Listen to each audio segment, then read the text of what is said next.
ජපානයට විශේෂ දවසක්. අපි බලමු මොකක්ද ඒ විශේෂත්වය කියලා.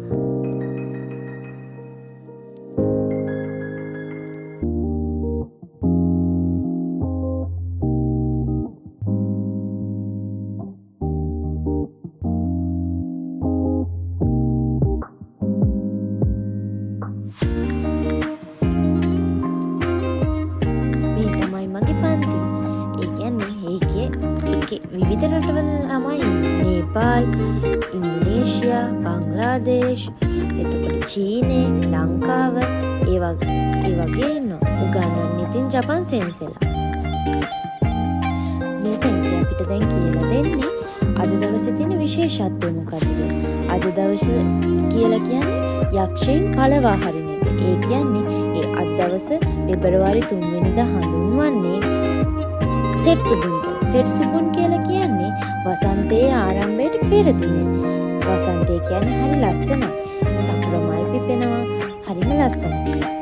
ඒ කියන්නේ ශීත ඍතුවේ ඉඳලා වසන්ත ඍතුවට සංක්‍රමණය වෙන එක සනිටුහන් කරන්න තමයි මේ උත්සවය තෝරගන්න තියෙන්නේ. එතකොට දැන් මේ අපි හදන්නේ සෝයා බෝංචි දාන්න පුළුවන් චූටි කප් එකක්. ඒ කප් එක හදාගන්නේ කොළ වලින්. ඒක හදාගෙන ඉවර වෙලා ඒකට සෝයා බෝංචි දාලා තමයි මේ උත්සවය පටන් ගන්න. අපි බලමු ඉතින් කොහොමද මේක වෙන්නේ කියලා. දැන් අපි ඒක හදලා යන්නේ අනිත් අයට ඉතින් උදව් කරන්න ඕනේ. ඉතින් අපි හැමෝටම උදව් කරගෙන හැමෝම එකතු වෙලා අපි මේ කප් ඔක්කොටම පන්තියේ ඉන්න ඔක්කොටම හදලා දෙමු. මේ දවස හඳුන්වන්නේ සෙට්සුබුන්. සෙට්සුබුන් කියලා කියන්නේ වසන්තයේ ආරම්භයට පෙර දින. ඒ කියන්නේ ශීත ඍතුවේ සිට වසන්ත ඍතුවට සංක්‍රමණය වීම සනිටුහන් කරන දවසක්. මේ දින ජපන් ජාතිකයේ සෝයා බැදපු සෝයා බෝංචි විසිරුවා හරිනවා. ඒ කියලා කියන්නේ පෙර වසරේ තියෙන අවාසනාවන්ත සිදුවීම් දුරු කරලා දාන්න තමයි මේ දේ කරන්නේ. හොලි සාඩින් වලින් තමයි මේව සරසලා තියෙන්නේ. මේ කියන්නේ යක්ෂයන් නපුරු ආත්මයන් සහ ව්‍යසනයන් දුරු කරන්න තමයි මේ කරන්නේ. නව වසන්තයේ යහපත් සෞඛ්‍ය සහ වාසනාවක් ඉල්ලා යාඥා කරන්න තමයි එයාලා මේ උත්සවය යොදාගෙන තියෙන්නේ. ඉතින් මගේ පළවෙනි අත්දැකීම. ඒක මාරම අත්දැකීමක් වුණා.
යන අතරමඟදී තව යාළුවෝ වගේකුත් සෙට් වුණා.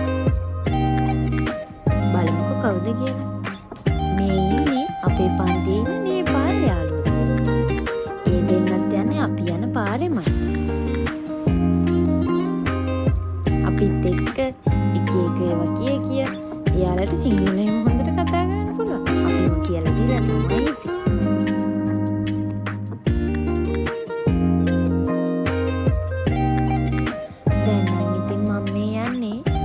පොඩි වැඩක් කරන්න. බලමුකෝ අපි කොහෙද යන්නේ කියලා.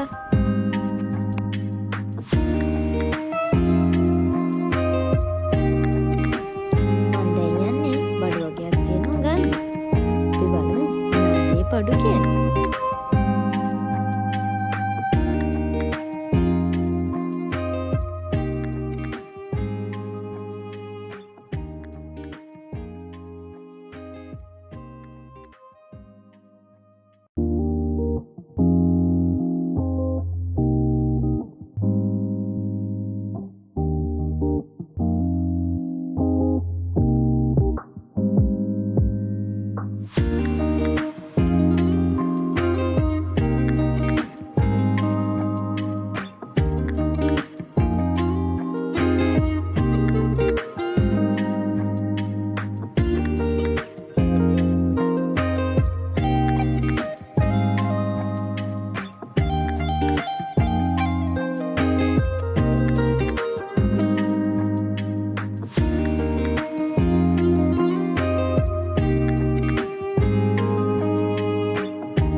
මේක තමයි ජපානයේ දයිසෝ එක.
බඩු ටික ඔක්කොම අරගෙන දැන් ඉතින් මම මේ ගෙදර යන ගමන් අතට එහෙනම් එච්චර.